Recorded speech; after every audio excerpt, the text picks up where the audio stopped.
Hello everyone, myself Dr. Vinay Gandhal from KMC College Khopoli. Today I am going to talk about gross total income and permissible deductions.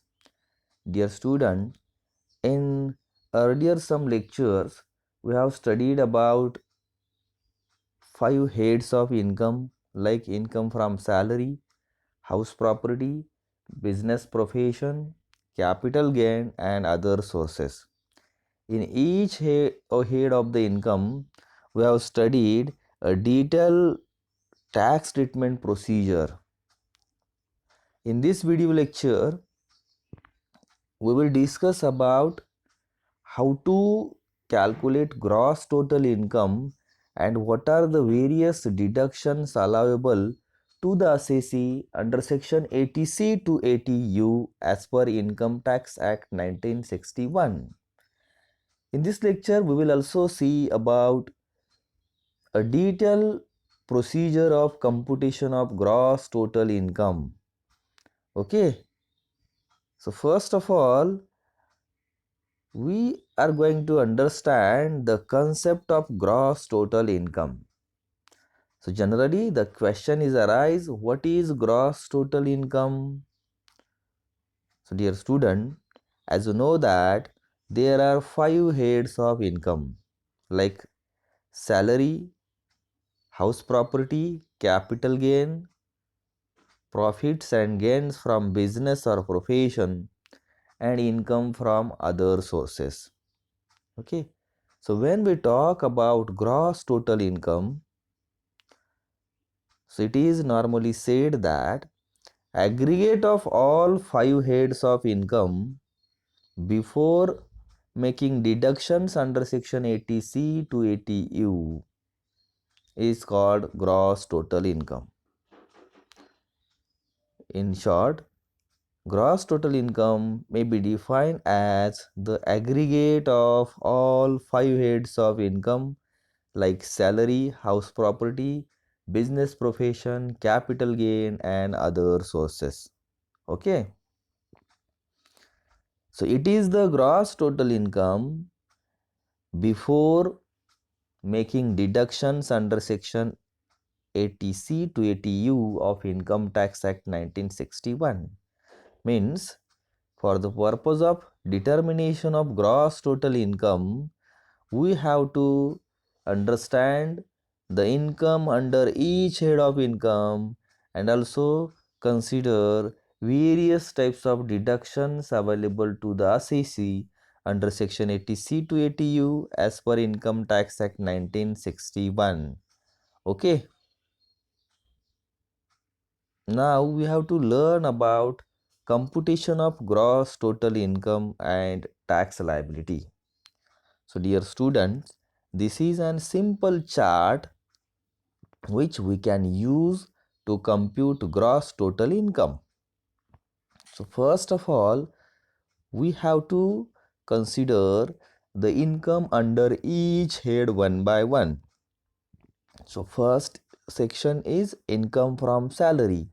So we have to calculate whatever income assessee is having during the financial year under the head of income from salary, and we have to also consider the deductions under section 16. Then second section, which consists of income from house property. So if assessee is having any house property, so we have to consider the income from house property. We have to follow all the provisions for the purpose of computation of income under house property and deductions under section 24. Okay. Third section is income from business and profession. So while computing gross total income, we need to understand whatever income from business or profession if assessee is having during the financial year, that is to be considered also. So normally it is said that profit and loss account prepared by businessman is not accurate from the income tax point of view. So it is the rearrangement of profit and loss account for the purpose of tax calculation. Even in the case of profession, we have to consider professional receipts as well as professional payments for determining taxable income. Okay. Fourth section is about income from capital gain. So whatever capital gain derived from the transfer of capital asset, either short-term capital asset or long-term capital asset, is also chargeable to tax at a flat rate of 15% in case of short-term capital gain and 20% in case of long-term capital gain. And fifth section, that is for income from other sources. So those income does not cover under the above four heads like salary, house property, business profession and capital gain is chargeable to tax under the head of income from other sources. Okay. So after considering the each head of income, then we can get a gross total income, and it is the income before making deductions under section 80C to 80U. So it is also necessary for the assessee to understand various deductions available to us. So in the case of deductions under section 80C to 80U, we have to understand tax treatment procedure of each type of investment which has been made by the assessee. Once deduction under section 80C to 80U has been made, then we can get a net taxable income on which income tax is to be charged.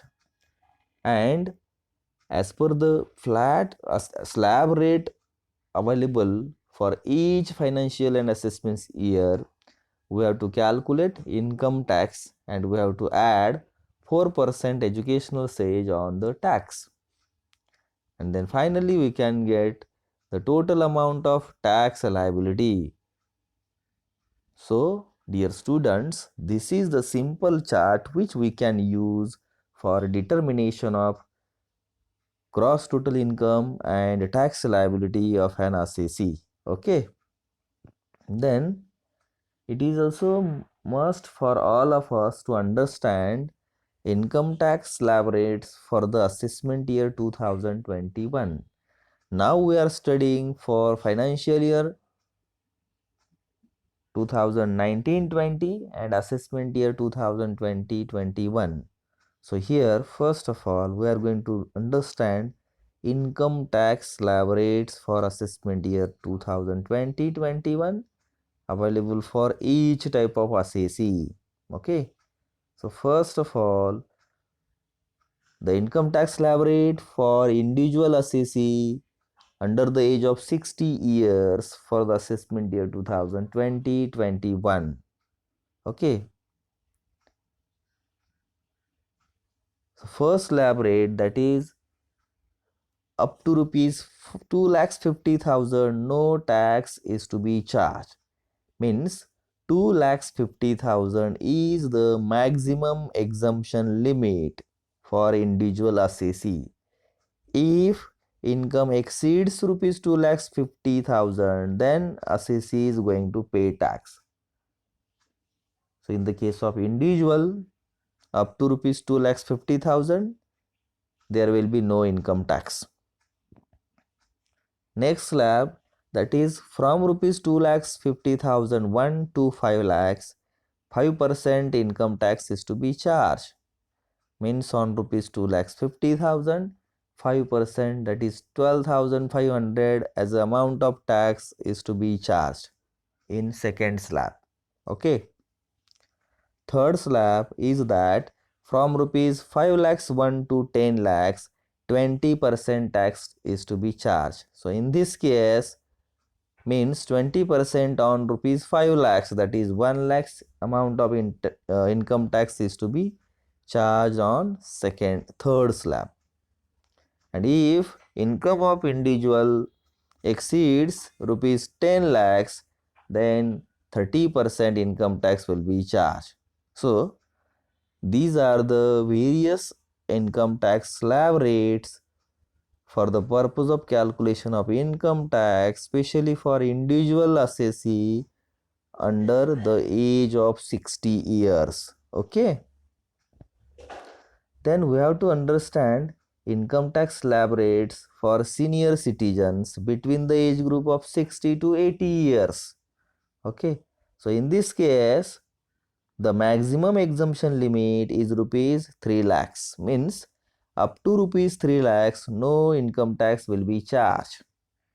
And second slab is from rupees 3 lakhs to 5 lakhs 5% income tax to be charged, means on rupees 2 lakhs 5% means 10,000 amount of tax is to be charged in the case of assessees having an income between second slab. Okay.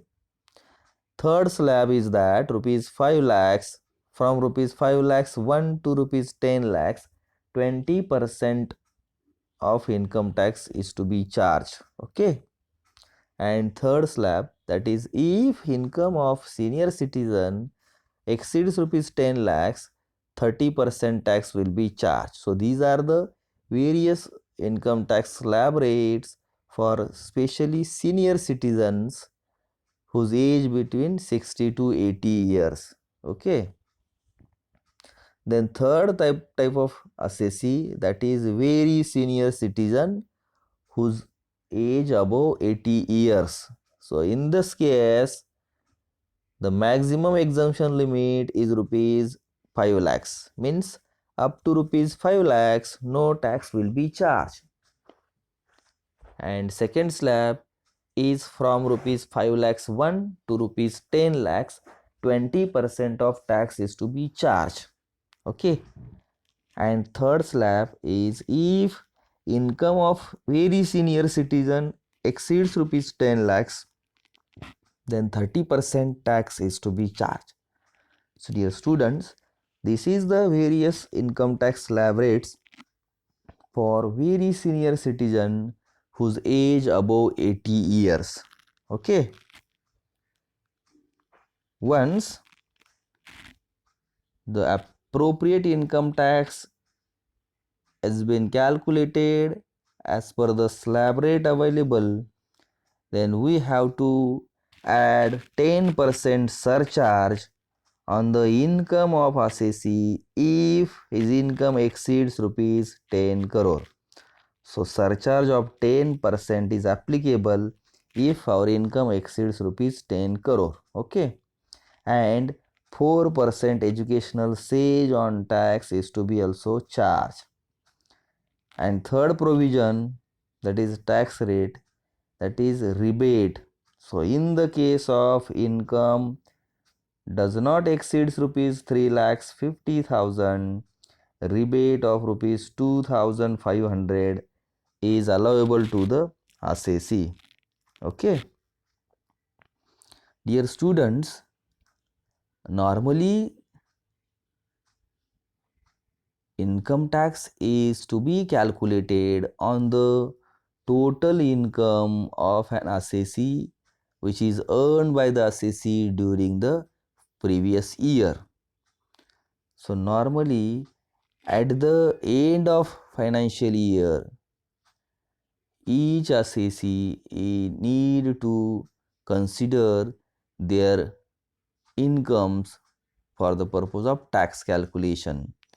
And normally in each assessment year, means up to 31st July, each assessee is required to file income tax return. Okay. So a big question may arise in front of all the assessee, that is how to save tax and what are the various tax saving options in front of us. Okay. So each assessee is always interested or willingly interested to understand various tax saving options in front of us. So in the case of assessee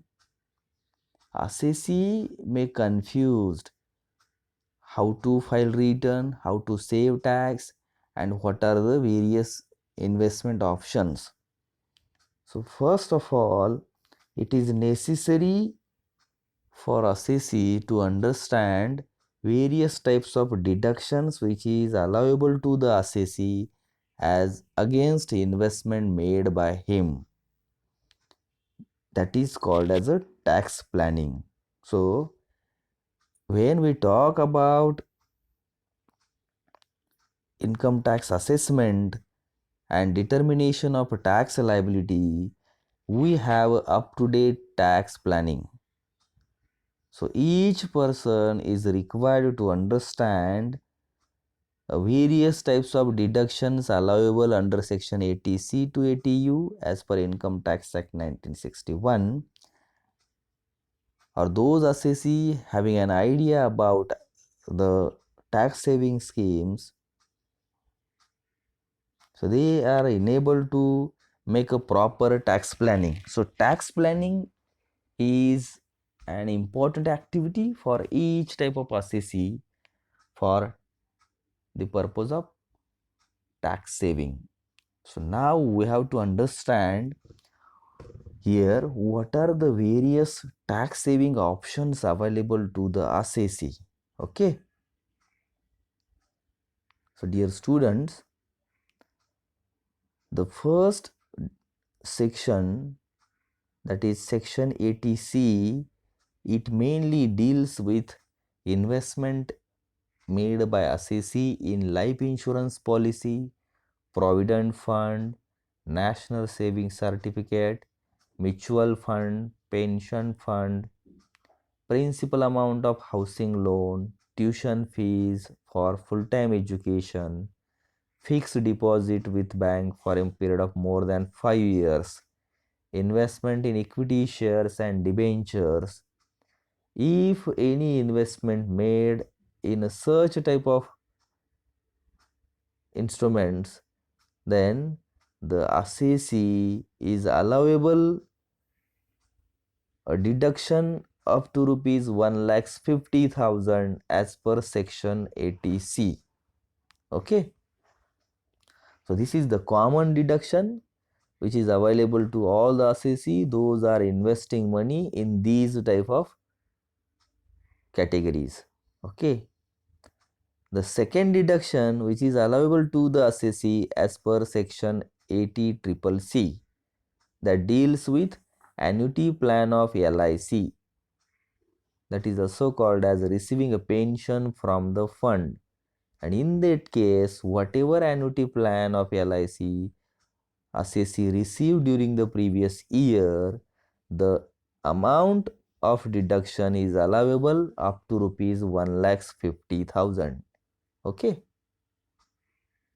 Then third type of deduction, that is deduction as per section 80CCD, is mainly deals with any amount paid or deposited by the assessee in approved pension scheme of central government, that consists of contribution of 10% of salary or 20% other than salaried individual. In this case, whatever amount deposited or paid in approved pension scheme, the deduction is allowable up to rupees 1,50,000.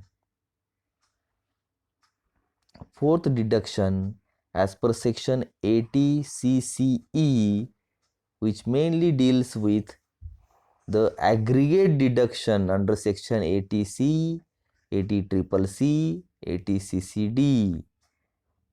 It shall not exceed rupees 1,50,000, means whatever amount invested in the by the assessee as per section 80C to 80CCD, maximum amount of deduction is only rupees 1,50,000. For example, if any assessee invested amount in such type of investment of rupees 2 lakhs, then he can get only the maximum deduction up to rupees 1,50,000.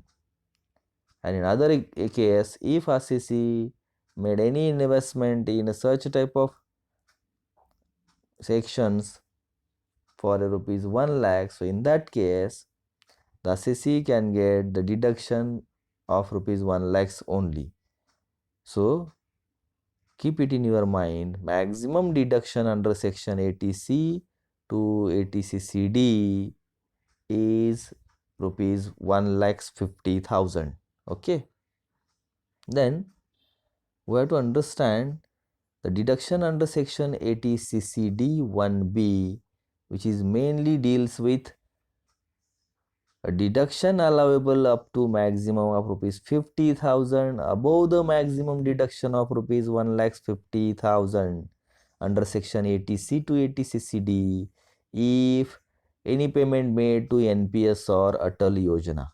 So if the assessee has been contributed any amount of his income to NPS or Atal Yojana, then he can get additional deduction of rupees 50,000 over 1 lakhs 50,000. Okay. Next deduction as per section 80D, which deals with Mediclaim insurance policy. So deduction in respect of payment made towards medical insurance premium by the assessee during the previous year, the amount of deduction is rupees up to rupees 25,000 for individual assessee, and for senior citizen it is up to rupees 30,000. Okay. The next deduction, that is about section 80D, which deals with any expenditure or on a dependent for medical nursing treatment incurred for permanently disability. If an assessee having any dependent and if he has been made any amount of expenditure towards medical or nursing treatment incurred for a permanently disability, in that case another section is deposit under LIC UTI scheme for the benefit of physically handicapped dependent. The amount of deduction is up to rupees 75,000 if disability is over 40%, and amount of deduction is allowable up to rupees 1 lakhs 25,000 if disability is over 80%. Okay. So this is the deduction which is allowable to the assessee for a medical treatment or nursing treatment of permanent disability of any dependent. Okay. The next deduction, that is as per section 80DB in respect of expenditure incurred on medical treatment of self suffering from terminal diseases like cancer, AIDS, etc. So if assessee made any expenditure in this type of diseases, the amount of deduction for individual up to rupees 40,000 and for senior citizen up to rupees 60,000, and in the case of very senior citizen whose age above 80 years, the amount of deduction is rupees up to rupees 80,000 under section 80DB that deals with medical treatment of terminal diseases like cancers, AIDS, etc. Okay. Next deduction that deals with section 80E, deduction in respect of amount of interest paid on educational loan taken from banking companies for full-time education.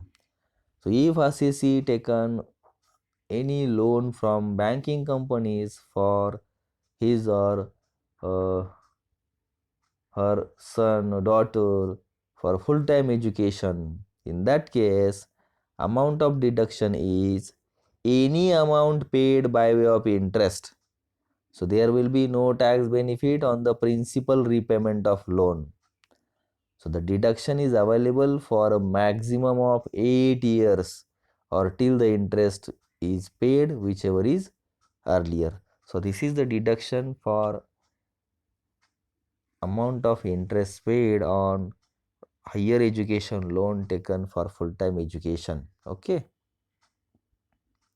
Next deduction that deals with section 80EE, So normally this was a newly proposal which had been made in budget 2016-17, and this will continued in the financial year 1920 as well as assessment year 2021. It is for first time home buyer, and first time home buyer can claim an additional tax deduction up to rupees 50,000 on home loan interest payment, but it is subject to certain condition. This type of deduction is allowable to the first time home buyer on the home loan interest paid, but it is for additional deduction of rupees 50,000 if the assessee fulfill following conditions. So the first condition is that the home loan should have been sanctioned during or after financial year 2016-17. Loan amount should not be less than 35 lakhs. Okay. Third is the value of house should not be more than 50 lakhs. Fourth one, the home buyer should not have any other existing residential house in his name. Means that is first time home buyer having a loan sanctioned during or after 2016. Amount of loan should not less than 35 lakhs. Value of house should not more than 50 lakhs. He is allowable as an additional amount of 50,000 as a deduction on in home loan interest if it is paid by the assessee. For example, if assessee fulfill all these conditions and if he has been paid the amount of interest on home loan taken of rupees 3 lakhs. Okay, so in the case of self-occupied house property, the deduction under section 24 is allowable up to rupees 2 lakhs. But if he is a first time home buyer and fulfill all the condition, he can get the benefit of additional 50,000 under section 80 triple E. Okay. Next deduction, that is about section 80G, is mainly deals with donation. So contribution made to certain relief fund and notified institutions can be claimed as a deduction under section 80G. Okay. So normally the amount of deduction are eligible for 50% and 100% donation. However, the maximum limit is 10% of adjusted gross total income after claiming all deductions. In that case, first of all, we have to understand whatever type of donations or relief funds which allows 100% deductions. Okay. So donation made towards National Defense Fund, Prime Minister's Drug Relief Fund, Swachh Bharat Kosh, National Children Fund, etc. In that case, 100% deduction is allowable and 50% deduction allowed in the case of Jawaharlal Nehru Memorial Fund, Prime Minister Drug Relief Fund, Indira Gandhi Memorial Fund, Rajiv Gandhi Foundation. So whatever amount of donation made in this category, the assessee can get the deduction of 100 as well as 50%. So with effect from financial year 2017-18, the limit of deduction under section 80G to 80GC in cash is reduced from current rupees 10,000 to rupees 2,000 only. Okay. Then we have to understand the deduction under section 80G. If an individual is not in receipt of HRA and he does not own any residential accommodation at the place where he resides or perform his duties, means the assessee not getting HRA and does not having his own residential house. In that case, he is also allowable as a deduction under section 80 double G. So the amount of deduction is to be calculated by using the formula, and we have to understand list of the following amount. So first of all, we have to consider rupees 5,000 per month, then 25% of total income, rent paid over 10% of total income. So list from these three amounts is allowable as a deduction under section 80GG for the assessee, individual assessee not receiving any types of HRA and not having his own residential house. Okay. Next, the deduction under section 87A, that is called as a rebate. So in the case, tax rebate of rupees 2,500 for individual with an income up to rupees 3,50,000 has been proposed in the budget 2017-18. So whose income below rupees 3,50,000, they can get the benefit of tax rebate of rupees 2,500. Okay. Next deduction, that is about section 80 TTA.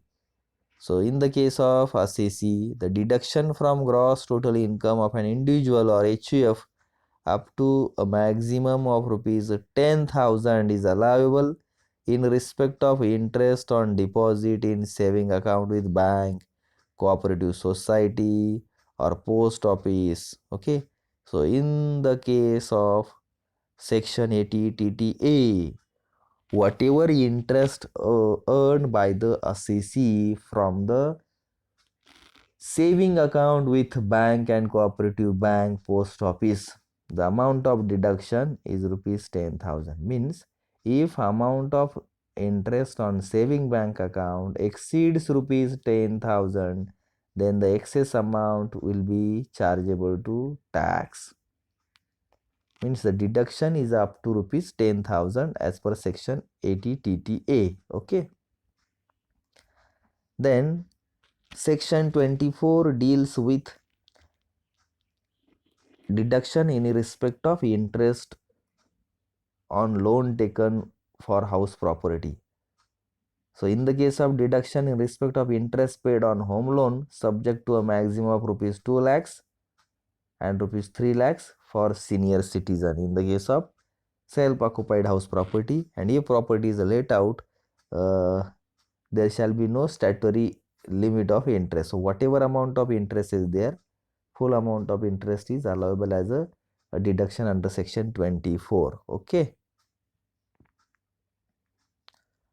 Next, deduction that is about section 80U. So deduction in respect of person suffering from permanent physical disability or person with disability and severe disability, but it should be certified by the medical authority. In that case, the assessee is allowable for a deduction of rupees 75,000 if disability is over 40% and rupees 1,25,000 if disability is over 80%, that is called as severe disability. Okay. And I think last deduction, that is as per section 80 RRB, royalty on patent, means royalty on patent copyright. In that case, amount of deduction allowable to the assessee up to rupees 3 lakhs, means whatever amount of royalty which assessee has been received during the financial year, in that case amount of deduction is up to rupees 3 lakhs, means uh, if amount of royalty exceeds rupees 3 lakhs, then it is chargeable to tax. Okay. So these are the various deductions under section 80C to 80U which assessee can get if he has made any type of expenditure towards any of these investment schemes for the purpose of tax saving schemes. Okay.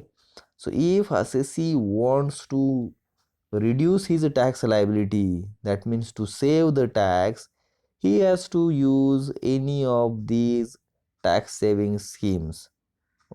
In short, normally whatever type of expenditure or investment has been made by the assessee from his income is allowable as a deduction subject to certain condition. So it is must for all of us to consider all these types of investment schemes for tax saving purpose. Okay. If you are having any questions in relation to this, you can ask or comment. Thank you.